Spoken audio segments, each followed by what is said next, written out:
This week's Showtime, we've travelled to Kaikoura for their ANP show, and the temperature's, well, beautiful sunshine. It's hovering around sort of low 30s.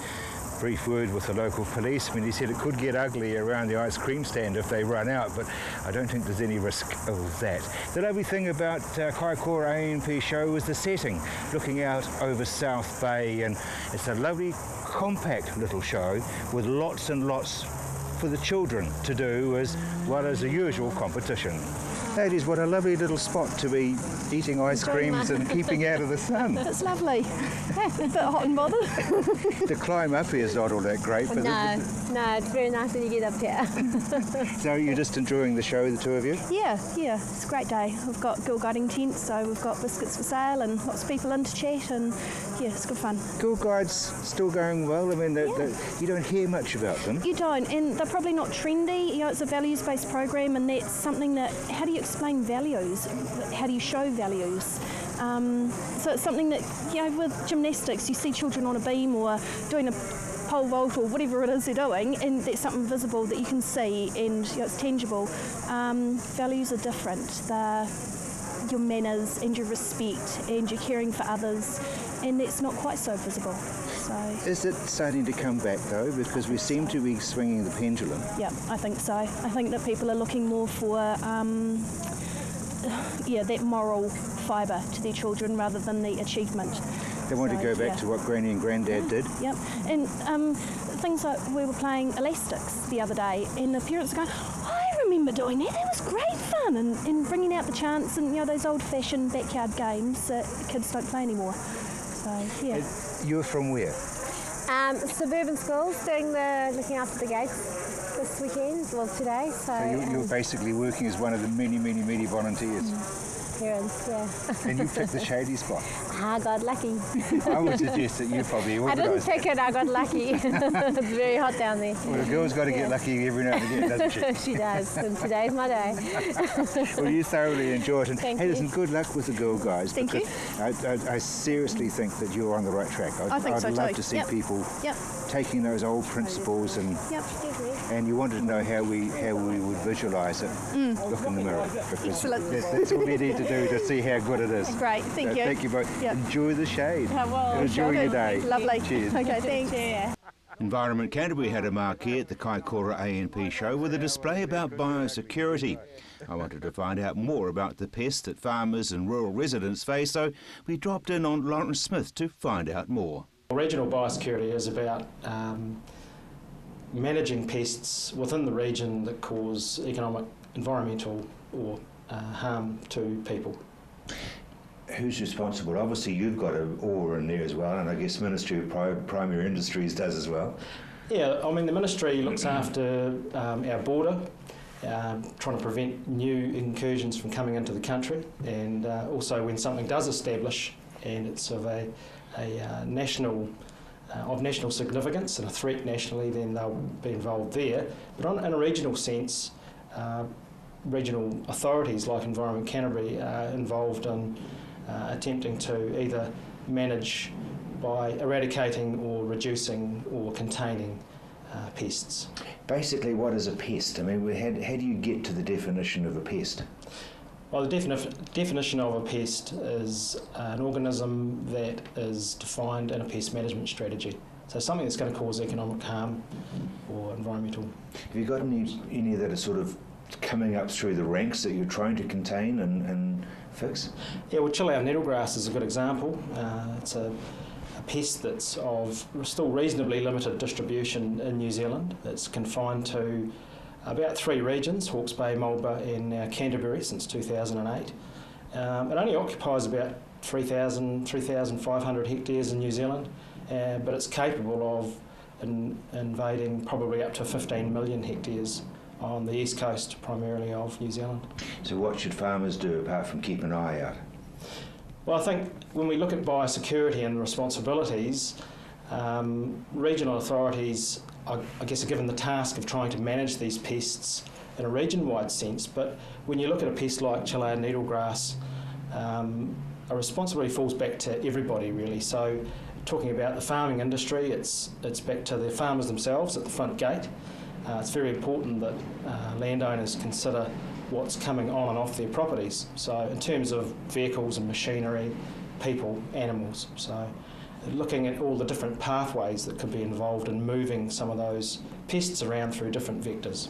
And if they've got a problem, if they think they've got some on their land, who do they go to? Well, at the moment, I think the best option is to go to the regional authority and talk to your biosecurity officer or visit one of the websites.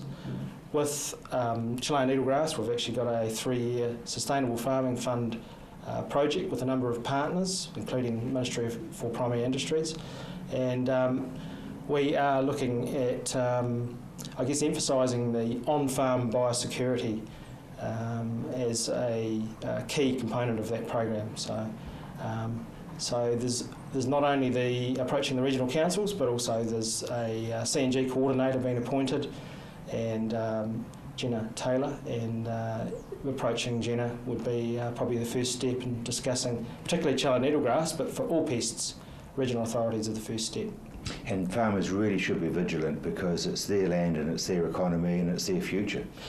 That's right, and pests like Chilean needlegrass could have a significant impact on a farm, particularly a dry hill country farm, and it could cause issues such as animal welfare problems, and it's quite invasive, like many pests. It's hard to detect, and it could become established before someone actually recognises it in quite a wide, broad sense. How'd you go so far? Not so good so far, but still mid-running. Yeah, we're still going, but haven't come off. But forever hopeful. Ever hopeful, yeah. Absolutely forever hopeful. So this is Cody, and this is Hercules. Rhodey hasn't been well. No, he had a cough for the last few weeks, and so with that I just left him be. And so yes, he's been with the last week. So this is his first show, and yeah. As you can see, he's rearing to go. He looks more laid back than horizontal, actually. Wake up, Cody. He looks to be we'll blame it on the heat. There we go. It's the heat. Yeah, yes. It is the heat. It's a show jumper. So he's going to be doing the 6-bar shortly, and he's normally very good at it. So I know I've just jinxed myself completely. You may well have done, but I do hope not. So the pair of you, I mean, it's obviously a family affair, and you do everything together, which is lovely. And we have a 7-year-old daughter. She rides too, but she's a bit sort of would rather come to the shows and eat ice cream. Yeah, and candy which I floss. think she has disappeared now, somewhere eating ice cream. So with her iPad, so yeah. It's ice creamy sort of weather, isn't it? Rather, it's a packet of ice blocks. So yeah. How many horses have you got at home? Have you got just the two? Oh, we won't mention that figure. Probably way too many. We should have. But, we tell people we have 5, but we actually have 13. We've got 13, have we, Kimberly? Problem is that we have the old ones, so the old ones just retire on the farm, and then we've got the young ones that aren't broken in, and then the competition ones, and yeah, so it's expensive. Don't eat that, please. Yeah. But there's a fair bit of work for 2 people, and a 7-year-old who eats ice cream. Oh, it's a bit of a team effort. Yeah, I was on first, so I jumped on first, and Kimberly did my plats for me, so I can't plat to save myself. So a bit of a team effort to get me out the door, and then Kimberly's turn to show jump. So yes. I've about finished my day now. So you guys are from Blenheim, so it's a bit of a trek down. Yeah, but 2.5 hour trip down. Yeah, 2.5 hours. Yeah. So no, it's well worth the trip. These but we hope shows. Next time we come here, we'll be in a lovely 4-horse truck. Not the float. There's a message in there. Enjoying lovely coffees and ice creams out of our own freezer. Oh, more like cold beer. I look forward to that later on, yes. Well, good luck for this afternoon, and you're going out in the parade? Yeah, I'm all set to go, so it won't do him any harm to have a... Calm him down, mind you, he looks as laid back as the other one. Yeah, well, he's a bit of an old campaigner, so yeah, I call him a Maori horse. He's from the Gisborne bred horse, so he's... He'll need a bigger neck to put all those ribbons on, Alan. We're not looking too good so far. I don't think there's too many trophies in the cupboard yet, so... Yeah, but the day's still on. It's only halfway early gone. days yet, yeah, so okay, guys, enjoy your afternoon. Lovely, Thank thanks you. a lot. Cheers. Okay, bye.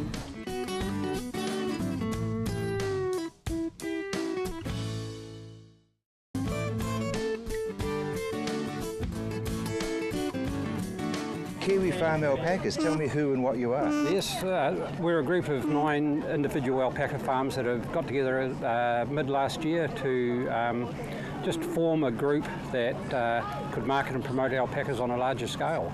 they've come a long way in a short time because they're a bit of a novelty, but now they're mainstream. Yeah, they certainly are, and it's growing all the time. There's more and more alpacas in New Zealand, and more people looking to get involved with alpaca. And the good thing is you guys are exporting and starting to sort of earn New Zealand some dollars. Yes, certainly. Yeah. There's been quite a strong export market into Europe over the last few years, a little bit into parts of Asia. Taiwan's been popular up to a year or so ago, and now looking to move into China. Very, very quiet. I mean, that little poppet that you've got there is not a problem at all. No, that's dead right. Little Rosebud, she's a very friendly little girl. So let's have a look, because in part of your stand here, Wayne, you've got lots of different things. Yep. Like you've got your fabrics, and obviously you guys have been doing okay in the showroom. Yes, we have had a reasonable amount of success, yes. And over the last year or two, many of the alpaca people in New Zealand have branched out into processing their fibre and doing something with it, whether it's on a sort of a cottage industry or a more commercial basis. It obviously takes dye well.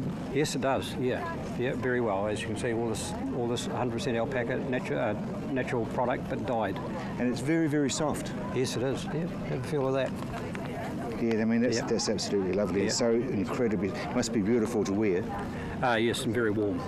Very warm. Swinging across, there's all sorts of other garments. You've got trophies there as well. What's all the story behind those? The trophies, the middle one there is one that my wife and I were successful enough to win the Supreme Championship up at Nelson last year, and the other one is a recent show down here with another partner group of Kiwi farms picked up the Supreme Trophy. Congratulations. Thank you. So Kiwi Farm alpacas are going very, very well. Yes, yeah, we're very proud of what we've achieved in the short time that Kiwi Farms has been on the sort of the world scene. You're finding people are coming because they've got small block holdings or whatever, and they're wanting to get into the industry? Yeah, it's probably twofold. I think there's people that do want to get into the industry and move down the sort of commercial line with the fibre and the animal, and there's also a strong market for people with lifestyle blocks. You don't need a large area of land to keep alpaca. And the neat thing is that they're easy to care for. They don't even give birth unless it's between 10 and 2. Well, they're pretty much in daylight hours anyway, yeah, although this year's been the odd one that's been a bit late in the day. But I mean, they are really, really easy to care for. Those animal health problems don't seem to be a major. No, not at all. Very, very easy care. And that's why I think people are quite happy to have them on their property, is that they know they can put them out in the paddock, look after them, feed them well, but yeah, they manage themselves. Well, good luck, and good luck with all your exporting things. Yeah, it sounds exciting times. Yeah, looking forward to it. So, signs are good for alpaca in New Zealand.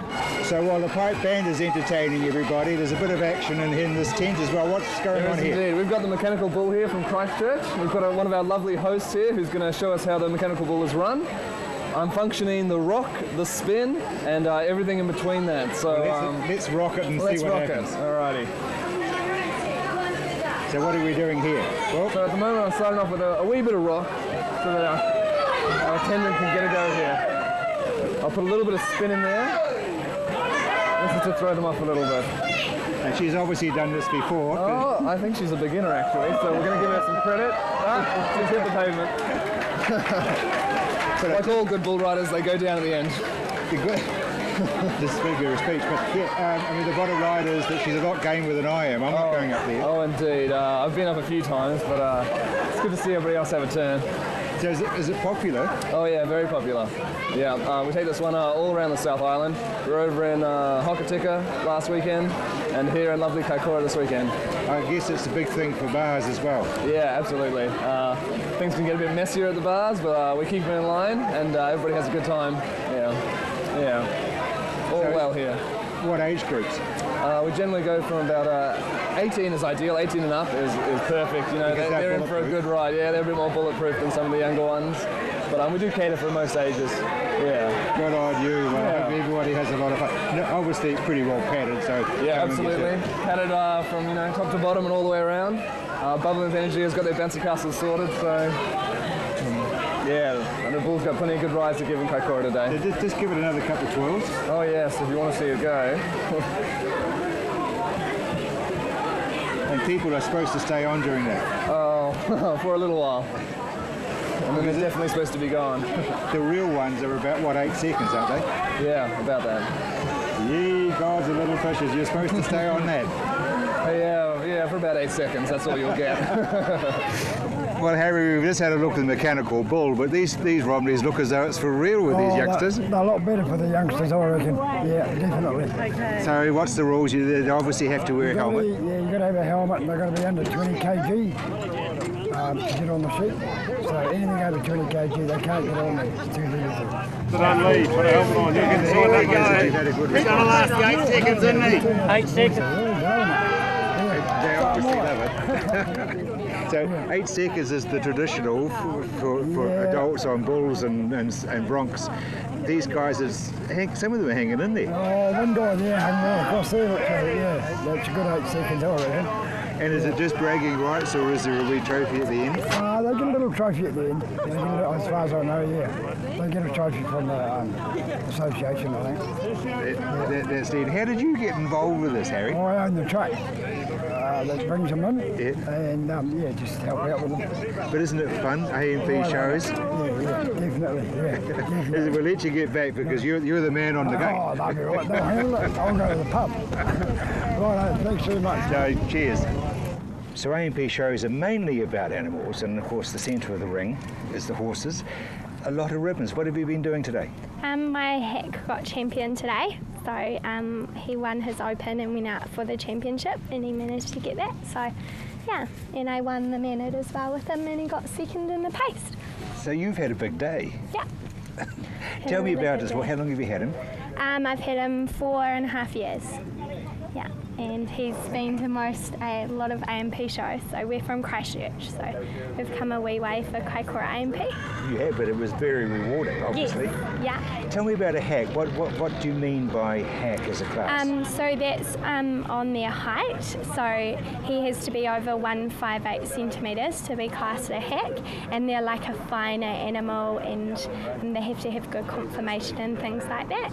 So there are park hacks which are smaller, and then saddle hunters are big, heavier horses that cover the ground even more. But yeah, a true hack is something that's fine with good conformation and can move and cover the ground nicely. A long time ago, like a couple of generations, he would have been used to get to and from things like hunts and stuff, wouldn't he? Yeah, they used to use them, but they would. A hack was never out in the hunt field. They were just to and from. A means of getting there. Yes, yeah, and they needed to be well mannered and yeah. So how much time do you spend with your horse during the week? A lot of time. I have quite a few at home, so it's a matter of juggling them with work, and yeah, that they get worked every day and they have to be fed and yeah, taken care of. So. When you say worked, what do you mean, just ridden? Yeah. So they have all sorts of different variety of work, and because they get bored from the schooling, going around in flat work, and so they go out hacking around the roads, and in the summer they get to go to the beach at Woodend, and yeah. So you exercise them on the beach. Does he have to be fairly fit? Well, for the show hack classes, not particularly really strong fitness, but yeah, if he was jumping like some of my other horses, then they have to be quite fit, yeah. And does the boyfriend fit in there above or below the horses? He thinks he's below, so but he's a good help. Yeah, without his help I wouldn't be able to do all the things I do, and yeah. I bet he's very proud of you. Yeah. Yeah.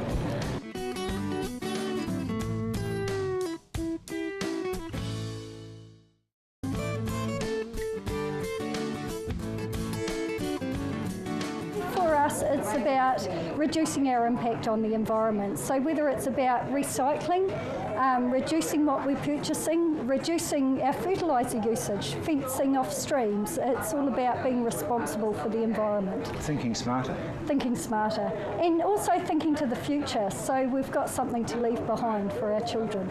Because most people do say they want to leave their patch better for the next generation than they found it. Yes, and certainly in Kaikoura we're trying to walk the talk.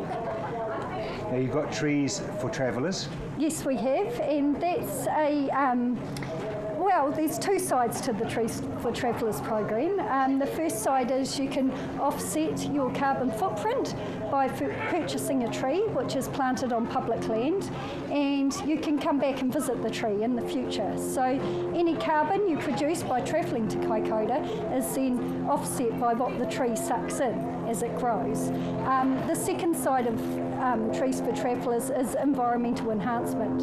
So we plant the tree on public land, and it's a tree that is naturally found in the district, so it would have seeded here naturally in the past, and it attracts birds and insects and wildlife around it. So helps rebuild our ecosystem, so that's really important as well. We've come up from Christchurch today, so if we planted a tree for travellers, that would be ours, but part of you. Yes, it's leaving a wee bit of yourself behind for us into the future. Is that working well? It is working well.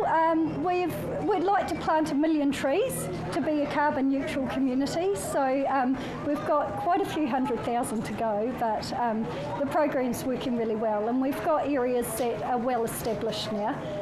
As well as new areas obviously being planted all the time. So, I mean, people pay what to give a tree? It depends what sort of tree. A medium-sized tree is $40 up to $60 for a heritage tree. And where do people travelling through, how do they do it? How do they get in touch with you at the council, or what happens? In touch with us at the council, the information centre, or up at our recycling centre, Innovative Waste Kaikoura. They also run the program for us, so very successful. So things are going very well in Kaikoura as far as sustainability and the elements are concerned? Yes, we're very proud. We've got a recycling centre that's going very well. So the total waste we produce as a district is per person is about 1/10 of what people in the large cities produce. So people in Kaikoura should be very proud. Oh, I think so. Recycling is a normal part of life for people in the community and also for our businesses. And lastly, happy birthday. Thank you very much. You won't ask. 40. She volunteered it. Well done. Have a wonderful day. Thank you. It's a hell of a hot, and you guys have got a lot of gear on. Yes, it is. And you're right.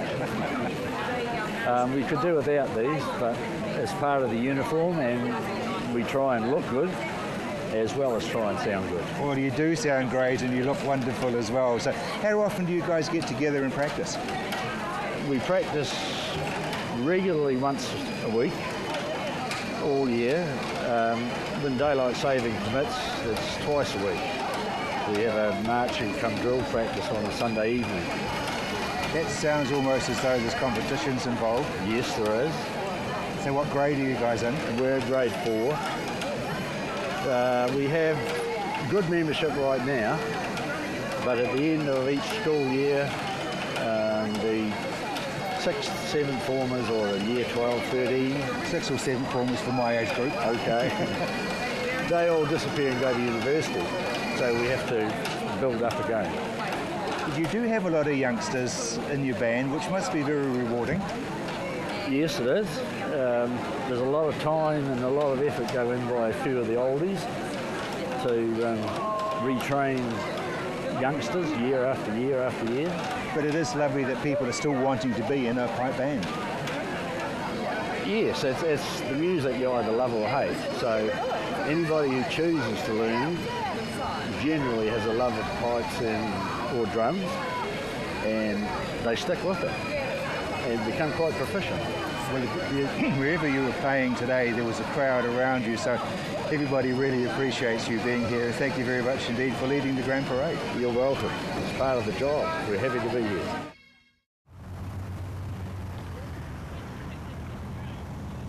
So there you are, the Kaikoura ANP show. The temperatures well up into the high 20s still at the end of the day, and I guess it's fair to say that it's more of a sort of a family show. Well, that's what they've been aiming at, and they've been very, very successful. There's a lot to do for the children, as we said at the start of the program, and in fact there's a lot of free rides and all that sort of thing, just to make sure that the children and the parents both thoroughly, or all thoroughly, enjoy the day. But as I said, it's still in the high 20s. South Bay looks pretty tempting. I think I might just go enjoying the crayfish for a bit.